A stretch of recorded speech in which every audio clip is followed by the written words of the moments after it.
everyone, it's Jewel with Friday Night Needlepoint here, and we are ready to start the stitch party. Yay! It's week 1, and what we're doing is we are picking a stitch and a color that corresponds to this canvas every week for 24 weeks.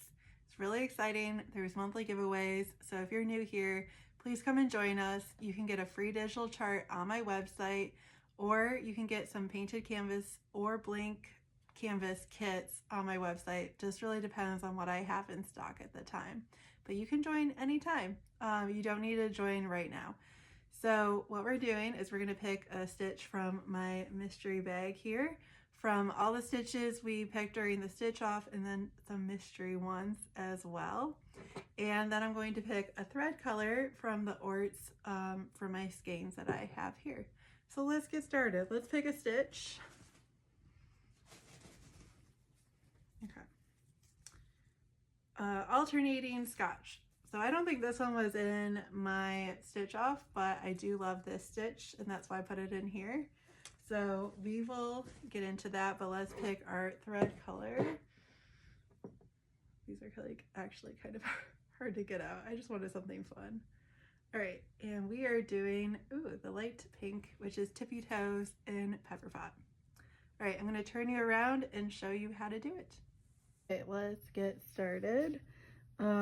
So this one is a stitch that goes 3 by 3. So because this square is divisible by 3, I'm just gonna start at the very top here. So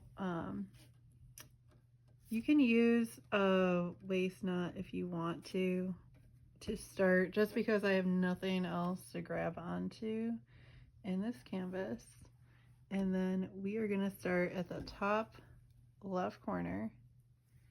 You can start wherever you want. There's no wrong way to stitching, but we're going to do 1 diagonal, then it's 2 diagonal. So we're making a basic Scotch stitch. And I'm still not very good at two-handed stitching.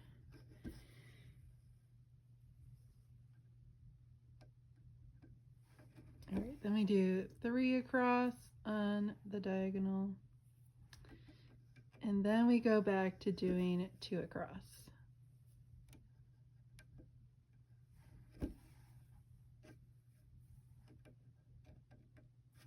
Now, for a typical Scotch stitch, you would just continue this pattern, but because we're doing alternating, we are now going to go from this side. So we just ended, we just ended up here, and now we're gonna cross underneath, and we're gonna start in this hole here and go up, and we are just going to mirror that Scotch stitch that we just did.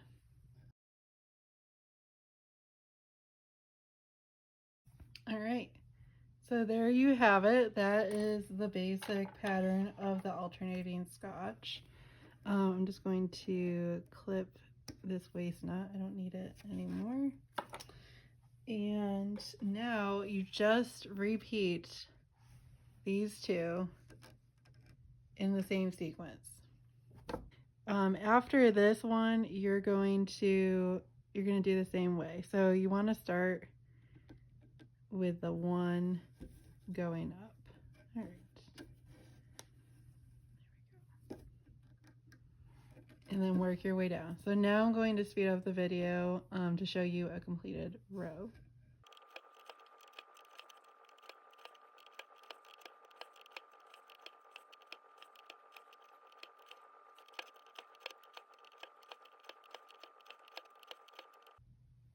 Okay, so I finished 1 row, and you can certainly start back where you were before, but that's kind of a waste of thread.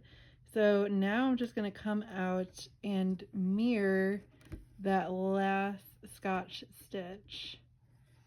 So every stitch that was above it, I'm just going to mirror it.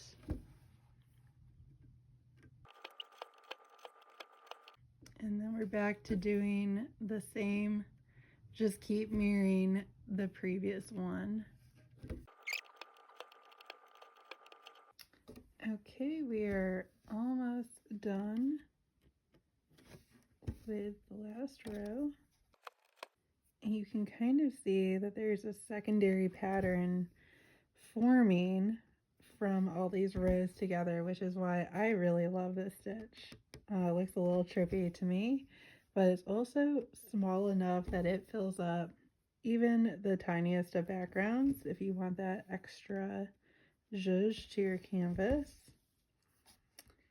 And I will warn you that some other stitches in this stitch party might not fill up the square as nicely as this one, but I think this was a good stitch for our first square.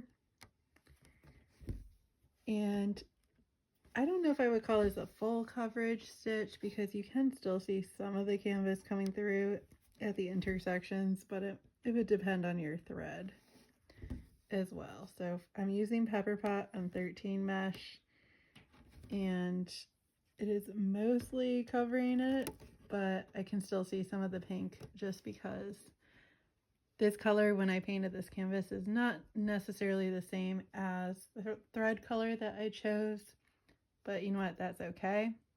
So yeah, this is the alternating Scotch stitch.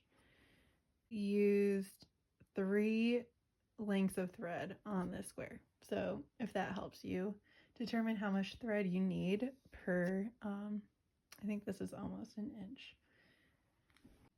inch and a half by an inch and a half square.